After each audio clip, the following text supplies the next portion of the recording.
So basically, my talk, I was, delighted to be asked by the guys, Rachel and Tanya, to speak today about diet and Parkinson's.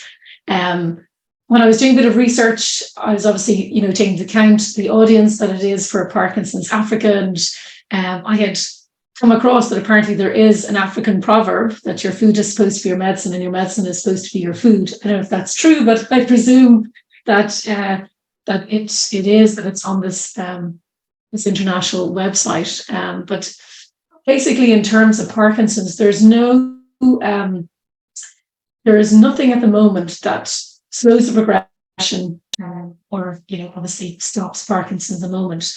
There is one area that is physical activity that has been shown to help modify and improve symptoms, and is showing a lot of signals for the potential of slowing progression. And certainly in terms of, as a dietitian living with Parkinson's, obviously I did a lot of research and continue to do a lot of research in this area. You see that there is potential through diet also to help improve symptom control in Parkinson's, and there are signals, again, that perhaps diet has a role to play in slowing progression. So I suppose in terms of nutrition, it includes vitamins and minerals, includes your diet, the type of diet that you eat, and it's very important that we look at the foods that we eat, not only just supplements. There we go. So my sort of journey started with me looking at the access to people with Parkinson's for nutritional care. And there is a big gap, an unmet need there for people with Parkinson's in terms of getting access to dietetic care across the world. And it's shockingly poor in Ireland, the UK, and the US, etc. So I can imagine, I know in terms of access to care is much worse in Africa. And it's showing in terms of there are a number of different areas that nutrition can improve Parkinson's symptoms. And in particular, one of the focuses on the non-motor symptoms. So in terms of autonomic dysfunction in Parkinson's, that includes constipation, nausea, dysphagia, things like orthostatic hypotension. All of these things can be benefited through nutrition. Also, in terms of neuropsychiatric problems, so certainly depression can be impacted by nutrition, and potentially anxiety, obviously impulse control disorders in terms of overeating and binge eating.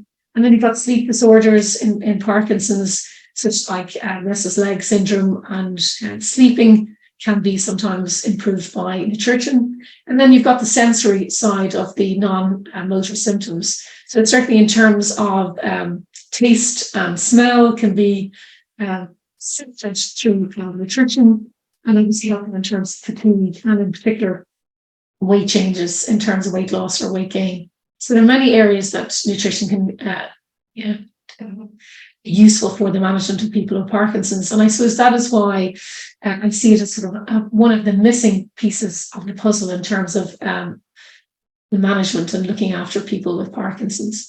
And I did a bit of research with regard to diet in Africa, and I just going to highlight a few things that I thought were of interest. So basically, in terms of the research shows the typical Nigerian diet has been seen as traditionally healthy in international comparisons. Nigeria experienced, in fact, the lowest proportion of diet-related deaths and disability and adjusted years lost out of 195 countries examined over the last 2 decades. Nevertheless, more recent research and data indicate that the average Nigerian diet is changing, and these changes have a negative public health implications. And this is what we call the nutrition transition. And this nutrition transition is as African countries are becoming more industrialized or developing more, are taking on board more Western, processes in terms of nutrition.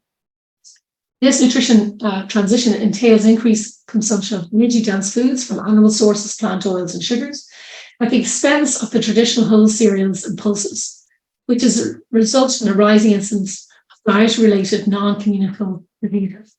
And basically, Parkinson's is one of those NCDs, non-communicable diseases.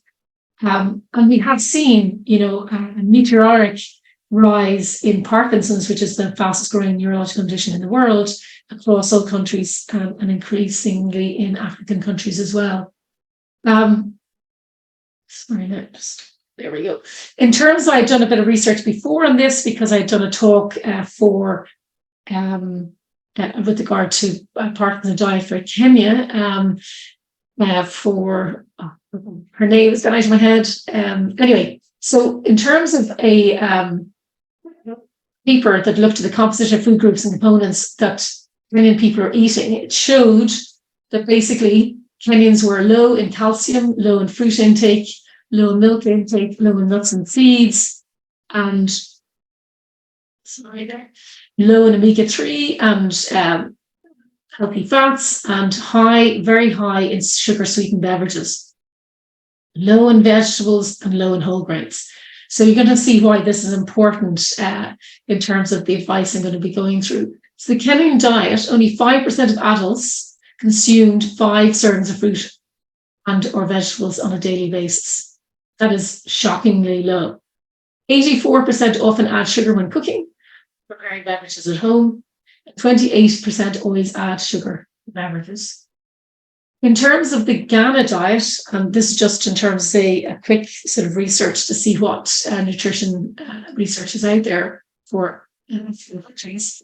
This one in the Ghana diet was done back in 2013, and people with Parkinson's, their body weight and body mass index were significantly lower than those of control-based people without Parkinson's at the same level of calorie intake.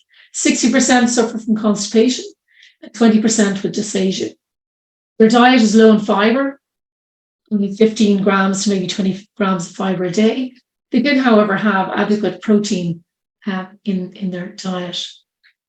So I suppose I'm going to just put those as a kind of bit of context in the backdrop of some of the topics I'm going to cover here with regard to diet and Parkinson's. So we're going to look at gut function, vitamin D, calcium, vitamin B12, protein, omega-3, and weight loss. So in terms of gut function, there was a presentation. This was presented back in Kyoto in 2019 at the World Parkinson Congress. And it basically showed that in terms of the prevalence of constipation was on average between 40 and 50%. The range, went up to 70%. What they did, though, was show that in terms of people when they reported, so subjectively, when people are asked, do they suffer from constipation, only 33% reported it. But when they actually did this study where what you do is, and I've actually done this myself, you have to swallow plastic markers, and then they can see what whether you're constipated or not. And basically, when they did this, it was an objective marker constipation. In fact, almost 80% of those people who said that only said had constipation, in fact, 80% actually had constipation. So the point being that sometimes people just get used to being constipated and don't realize that this is abnormal. So in terms of improving gut function, fiber is really important. And it's really important because constipation has been, as I say, linked, and it's often seen as a prodromal marker of Parkinson's. So many people who I speak with and in research would say that they actually suffer from constipation for many years prior to the diagnosis. And we know that there is implications between the gut and the brain in terms of the development of Parkinson's. And part of that is that potentially the microbiome, which is basically the bacteria in the gut, may be influencing the progression of Parkinson's or the development of Parkinson's. And what's really important in terms of trying to keep on top of the microbiome, so people with Parkinson's tend to have less healthy bacteria in the gut. There are ways that you can manipulate the gut to try and change that so that you've got more healthy bacteria in the gut. And people with Parkinson's are seen to, as I say, have a higher level of complication. With constipation, it actually can lead to a sort of worsening of this less healthy bacteria. So that's why it's important that people with Parkinson's try to keep a regular bowel movement on a daily basis. And to actually help that, fiber is a really big part of it. So really, we advise people get between 25 and 30 grams of fiber a day. And on the last slide in Ghana, it was only between 15 and 20 a day. Now, there isn't evidence that I could find in the short time in terms of other parts of, say, for example, in Nigeria. And I think it would be interesting, maybe within your own community to do a survey. In terms of fiber, there's two important parts. There's the soluble and insoluble fiber. So soluble fiber is basically the fiber that you get from fruit and vegetables. And it helps to basically create a kind of a gel consistency in the stool. So that helps to move the stool through the bowel more easily. And generally speaking, people should be getting at least 5 servings of fruit and vegetables, as in a mixture of the two on a daily basis, but ideally going towards 7+ servings of fruit and vegetables a day. In terms of the other forms of soluble fiber, are the pulses, so chickpeas, lentils, various different beans, and things like oats. And then you've got the insoluble fiber. So basically, this is where you have the roughage. So it's kind of nature's what we call natural broomstick to sweep out the bowel. So generally, this comes from your whole grain foods, whole grain breads, whole grain rice, whole grain pasta, whole grain flours. So if your diet is very white, it means that you're not getting in enough of these insoluble whole grain fibers. So insoluble fibers include a range of grains, which you'll see here on this. So from millet to rye to sorghum to teff, buckwheat, farro, a whole range of different grains, and rice and long rice. So the other thing is that if you eat lots of fiber but don't take enough fluid in, that can actually constipate you, because basically you need fluid to help move the stool. So fluid intake is really important. And the other thing is in terms of laxatives. A lot of people are concerned about maybe whether I could use laxatives or not. So in terms of fluid, one way of knowing whether you're hydrated is actually looking at the color of your urine. So if your urine is plentiful and straw colored, it tends to indicate that you're well hydrated. But if your urine is dark in color, it tends to indicate that you are dehydrated, which can be, in some cases, a dark urine can be due to your medication, it can be due to kidney problems, or it can be due to alcohol, excessive alcohol. The other thing then in terms of fluid is about the choice of fluid. So there are 14 teaspoons of sugar in a can of Coke. We know in the research that Kenyans drink 40 times more sugar-sweetened beverages than they actually should. The guidelines in terms of sugar intake is 9 teaspoons for men and 6 teaspoons for women. So you can see it's, a lot more excessive in the Kenyan population. Again, within Nigeria, I don't know the actual finer details. In terms of alcohol, from a fluid perspective, the reason dehydrates is because alcohol makes you go to the toilet. And when you start going to the toilet a lot, it depletes your vitamin and mineral stores. This also dehydrates you, and it also affects your food choices. So when one has too much alcohol, you become dehydrated, you become fatigued, definitely impacts your Parkinson's symptoms, and people start looking for sugary foods and less healthy foods. So I'm going to focus then on a couple of the nutrients that are important for people with Parkinson's. So in terms of vitamin D, we know that people with Parkinson's have a low intake, and vitamin D we know is very important for bone health. And this is very important because people with Parkinson's have a high risk of fractures. So you want to try and protect yourself, and obviously high risk of falling, which leads to fractures. And if you end up in hospital with a fracture, this is not great for outcomes in Parkinson's for a number of reasons. Often when you're in hospital, you don't get your medications on the right time. Also in terms of being bedbound, worsens Parkinson's symptoms because you can't exercise. So try and protect your bone health to avoid breakage if you have a fall.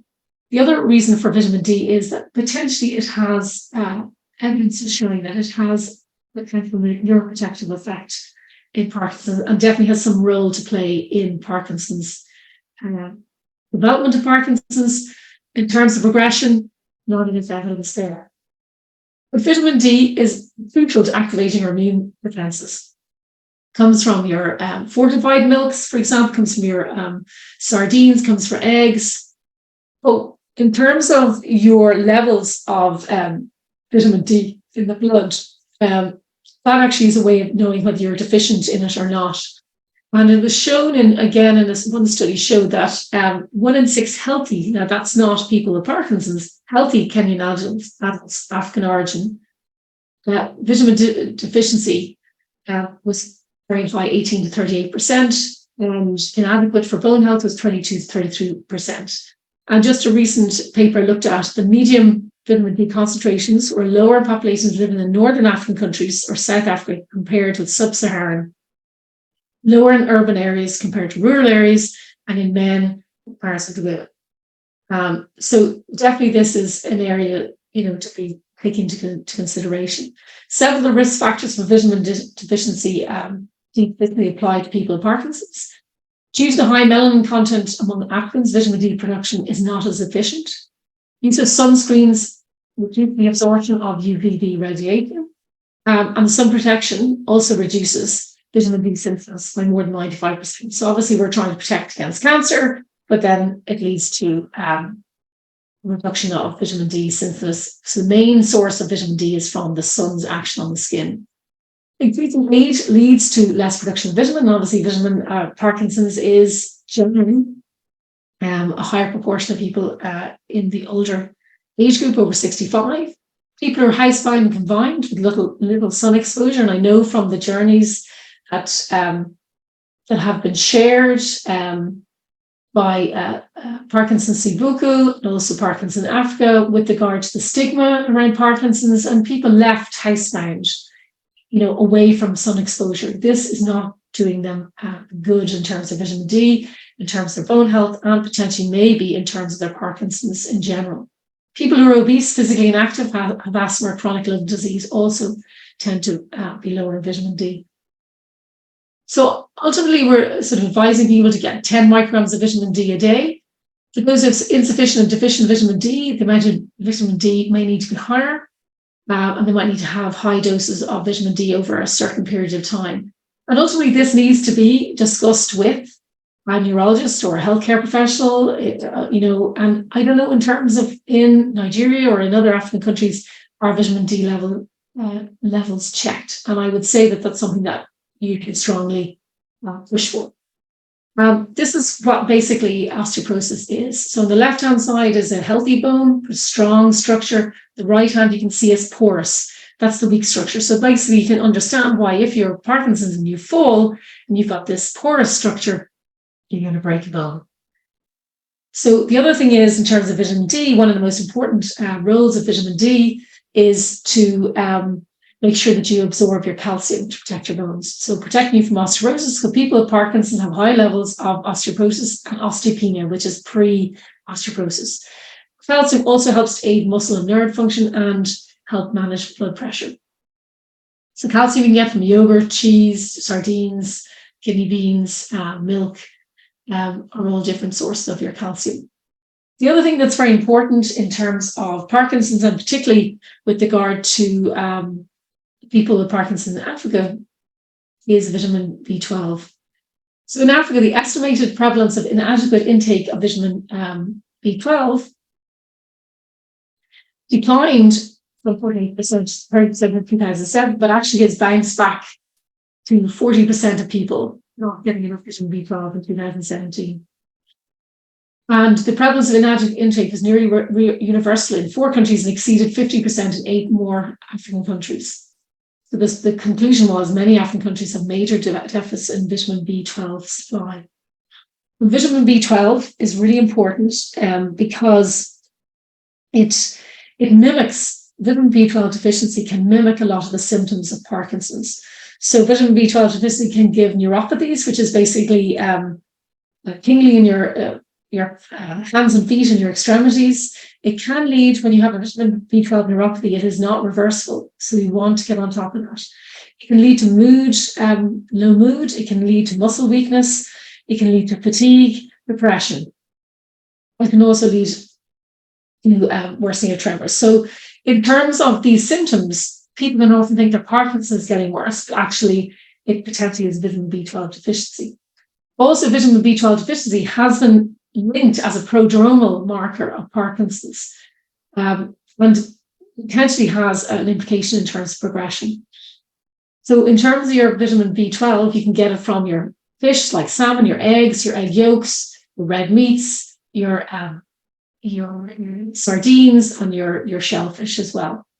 So it is really important in terms of vitamin B12 deficiency to notice this, because the other thing is, as we get older, we actually naturally become less efficient in absorbing vitamin B12 because we have less acid in our stomach, and that kind of helps vitamin B12 absorption. So basically, in terms of vitamin B12 deficiency, it also is impacted by your levodopa. So if you're taking Parkinson's medication called levodopa, so Sinemet, for example, or Madapar, the longer you take that, the more your vitamin B12 levels are going to be impacted, because it interferes with your vitamin B12 absorption. So this is why also vitamin B12 is an important vitamin to make sure you're getting enough of, but also to check in terms of people with Parkinson's, their blood levels. So in terms of protein, so the biggest issue with regard to protein is when you're on levodopa. And I know not, and it's very sad to say, a lot of people in Africa don't get levodopa, which is just criminal, if you ask me. But I know that there's a lot of campaigning going on to try and improve that situation. But people who are taking levodopa, there is an issue sometimes in terms of fluctuation of symptoms in relation to timing of food intake. And that is because protein, which is basically your chicken and your meat and your eggs and your dairy foods, your fish and your pulses, they all contain protein. When they break down to amino acids. And when these amino acids cross the blood-brain barrier, so protein amino acids cross the blood-brain barrier, they cross at the same place that your levodopa crosses in the brain. So it interferes, and it means that some people might notice that their symptoms get worse when they take the levodopa with the meal versus if they take the levodopa half an hour before the meals or an hour after the meals. So the reason it's a half an hour before is because you'll have had an empty stomach, or you take your tablets, that gives it time to be digested, go through your stomach and get to your intestine, where then it's absorbed out in the bloodstream and gets to your brain. In terms of when you take it after meals, you've got to take into account when you eat a meal, it takes time for that to be digested and to go through the system. So you need to give more time so that your tablet doesn't end up stuck in your stomach with all that food and getting broken down and never making it out into your intestine and around, absorbed into your bloodstream and into your brain. The other thing is avoiding drinking milk with meals, because milk contains protein as well, and obviously avoid taking your meds with milk also. There are some people who are taking a lot of levodopa. They might be taking it 6 to 8 times a day. And if you try your medication, half an hour before, an hour after taking medication, when you're taking it 8 times a day, that becomes very difficult. And so one of the diets that we use is a thing called the protein redistribution diet. So when you're taking medication so many times during the day and it's interacting with your food, it means that people get a lot of fluctuations. So by actually redistributing your protein to the evening meal, so most of your protein goes into the evening meal, so that you don't have it interfering with your levodopa medication during the day, has been shown to be an effective way of helping reduce motor fluctuations in Parkinson's. That really should be done under the guidance of a dietitian, because often people, when they do this diet, they may not be getting enough protein. So they kind of need to be advised to get enough protein in the day between their meal in the evening. And they're allowed about 10 grams of protein during the daytime. So protein is very important because it helps combat fatigue, because it contains iron. And it also helps us to retain muscle mass, which is very important in terms of keeping strong, in terms of avoiding things like falls. Iron is also required for mounting an effective immune response. And people who are iron deficient, anemic, are more likely to develop infections. Instead of interest, there are high levels of anemia amongst women of reproductive age in Africa. So that is definitely something that needs to be looked at, and part of the issue of that is in terms of menstruation loss.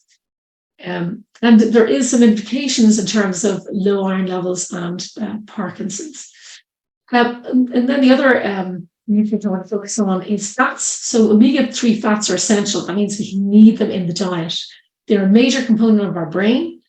Low fish intake is associated with increased risk of depression, and you'll understand why I mentioned about fish. And depressed patients tend to have low levels of omega-3 fats. Omega-3 fats tend to inhibit inflammatory responses, and Parkinson's is seen as being a sort of inflammatory condition. But omega-3 6 acids promote inflammatory responses.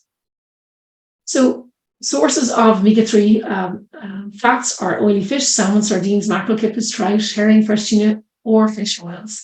Other sources in terms of vegetarian are linseed, rapeseed, walnut oil, walnuts, peanuts, and green leafy veg. So one of the things that I noticed that obviously in African countries is there's a lot of use of palm oil. So the oil that is shown to be the healthiest for us is the monounsaturated oil and the omega-3 oil. So you'll see there's two different types of palm oil. There's the kernel oil and there's the palm oil that comes from the flesh. The one that is better for you is the palm oil that comes from the flesh. The palm kernel oil is the one that's used often in processed foods. So you'll see here in terms of the diagram that it does have quite a high level of saturated fats, but it does have a very good level of monounsaturated fats. So that is why the palm oil, there's a lot of controversy over palm oil, whether it's good for the heart or not. But actually, the evidence shows that palm oil is not detrimental to the heart and actually can provide a lot of nutrients for people in Africa and people with Parkinson's as a result in Africa, in particular vitamin A, which is very important. It also provides other phytonutrients that are very important in Parkinson's, combating Parkinson's. So the other topic I wanted to talk about was weight loss. And just show you here, this is a colleague of ours, Matt Eagles, who suffers from dyskinesia. And you can see here a number of things. One is the difficulty of actually trying to eat the meal from the plate. So it takes a long time to eat that. And the other thing then is the movement, the disconnected movement creates an awful lot of energy. So you can see that's a lot of energy that Matt is putting into trying to eat his food. So that's burning a lot of calories, which leads to weight loss. So it's something that has to be taken into account in terms of weight loss as well, is tremors can lead to weight loss. And also people who have more rigid type of Parkinson's think that they don't have, burn energy, but they do. So that rigidity, that stiffness in the muscles actually causes calories to be burned. The stress in the body, just like dyskinesia and tremors are. So these can all lead. So if they're not managed, and if people have a lot of dyskinesia, a lot of tremors, a lot of rigidity, and they're not getting managed properly, it can lead to weight loss. And weight loss in Parkinson's is associated with worse outcomes in Parkinson's. So the other thing then is in terms of people often ask, what kind of diet should I eat for Parkinson's? And the evidence is all pointing to eat like a Mediterranean. So this is kind of the food pyramid, the Mediterranean food pyramid. So it's based on eating plenty of fruits and vegetables, getting enough of the olives, the monounsaturated fats, the nuts and seeds, getting a moderate amount of dairy in, getting in your fish and seafood, moderate in terms of the number of sweet and processed meats, and also red meat, not to be eating red meat all the time. So there is another diet, which is called Mediterranean DASH Intervention for Neurodegenerative Delay Diet, which is another variation of the Mediterranean diet. And you'll see here, it contains a lot of the foods that I've been mentioning with regard to, nutritional deficiencies. So things like your fish and your whole grains, your green leafy veg, and your white meats and your nuts, etc., your olive oil. So in comparing the two diets, the Mediterranean sort of diet and the Mind diet, some of the key aspects that are different are focusing on more green leafy vegetables in the Mind diet, focusing specifically on berries in the Mind diet, focusing specifically on more beans and pulses and nuts in the Mind diet, and reducing the amount of saturated fat in the diet in terms of butter and margarine and hard fats, the likes of cheeses, and also keeping the pastries, sweets, etc. down. And in terms of the research at the moment, the Mind diet is definitely showing signals of potentially helping to slow progression, and the Mediterranean diet in general, but the Mind is kind of head of the pack. And one of the reasons is because of all of the phytochemicals that are in a lot of vegetables and fruits that are in they're in vegetables and fruits, and it's the colors. You can see all these colors are basically representing all of these phytochemicals. So red ones are tomatoes, tomato products, watermelon, purple ones, berries, grapes, beetroot, orange ones, mangoes, pumpkins, again, cantaloupes, peaches, papaya, spinach, avocado, coloured turnip, broccoli, Brussels sprouts, cabbage, leeks, onions, garlics, and chives. So all of these foods are really important in the diet for Parkinson's. So there is a website called Always that actually had developed an African heritage pyramid diet. So again, showing, using the basis of, and as I presented at the beginning, the Nigerian diet is seen to be a healthful diet when people stick to their heritage diet. And you can see from this, the colors that are popping off, the greens, the fruits, the tubers, the whole grains, the vegetables, the traditional spices, the fish and the seafood, getting in smaller amounts of the meats, etc., and a moderate part of dairy at the top, and occasionally having the sweets at the very top. So I, had done, as say in a previous, Natasha, I forgot her name before, so Natasha did a presentation for people with Parkinson's in Kenya, and I'd done a bit of research, so there is a list of kind of Kenyan food recipes there. There's also kind of food composition tables, so you can see what foods contain, different levels of nutrients. There's also this website that actually had different recipes. And also there are, in the Ministry of Health for Kenya, there were national guidelines for healthy diets, and also people in Kenya could actually get access to dietitians and nutritionists through this organization, which is the Institute of Kenyan Nutritionists and Dietitians.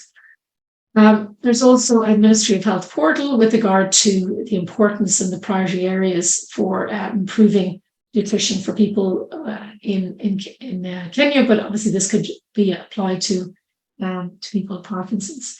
And then just in terms of Nigeria, I was looking and seeing, I wasn't surprised to see that there is an institute for dietetics in Nigeria. So I would really encourage those who work in Nigeria to reach out and to get the dietitians involved in the care of Parkinson's, people with Parkinson's in Africa. Just to acknowledge in terms of Perg Bornhor was the gentleman who I met about the research on the gut, and Matt Eagles for letting me share the video of himself.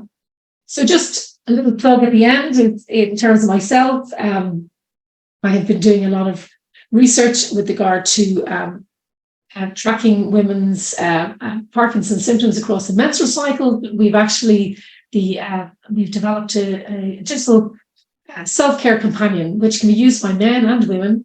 It allows you to track your Parkinson's symptoms, medication. Also, if you're a woman, your period. It also recently we've added exercise into that, and you can put journal entries. So those of you who do have access to a mobile phone, it can be it's free to download now on the Apple Store and the Google Store.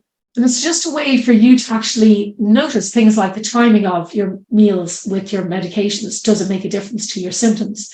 And for those of you who are menstruating, we know that women with Parkinson's symptoms, that their Parkinson's symptoms worsen around the menstrual bleed. So this allows you, and this is why we initially developed it, to see the correlation. You can also, journal entry in terms of things that are concerning you. So just a little, plug there, but it's free, and we can like if people want to try it who have access to mobiles. So basically, this is the end. That's the end of the presentation. I might just leave the floor if anyone has any questions. Thank you so much, Rachel, for that powerful presentation. I must say I've learned a whole lot.